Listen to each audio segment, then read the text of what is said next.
For me, the moment was clearly watching old movies in the afternoon with my mom.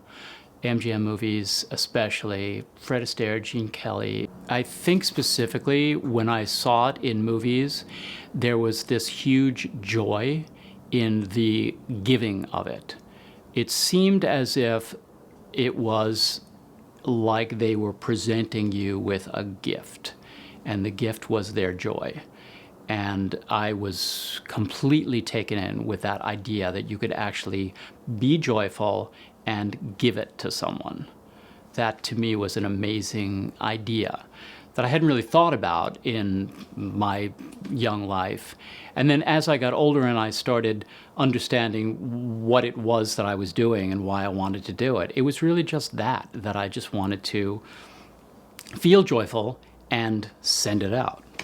I understood that it's something I chose to do with my life, to tell stories and to do this work. And so I think what's kept me grounded is that I celebrate the work. I celebrate the fact that I get to the opportunity to do it. That's what makes me think like, wow, I'm the luckiest person in the world because I get to do the work.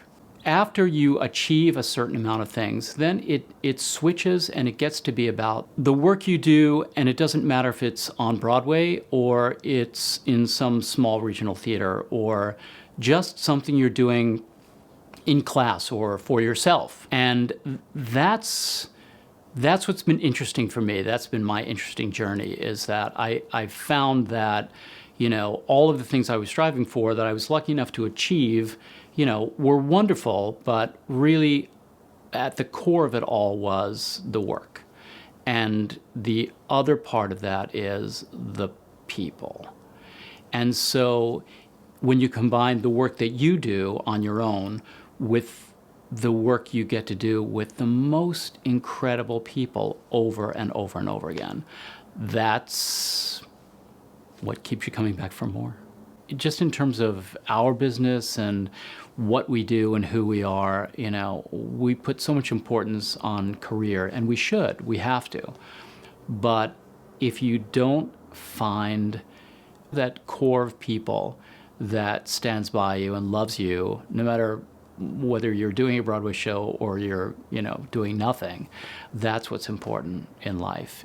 I had this one moment once when I was on tour with Crazy for You. This older man in a store stopped me and said, "I saw the show last night." And he started sort of welling up, and he said, "You'll never know how much it means to us across the country that you're bringing a Broadway show to us, because we'll never get a chance to see one."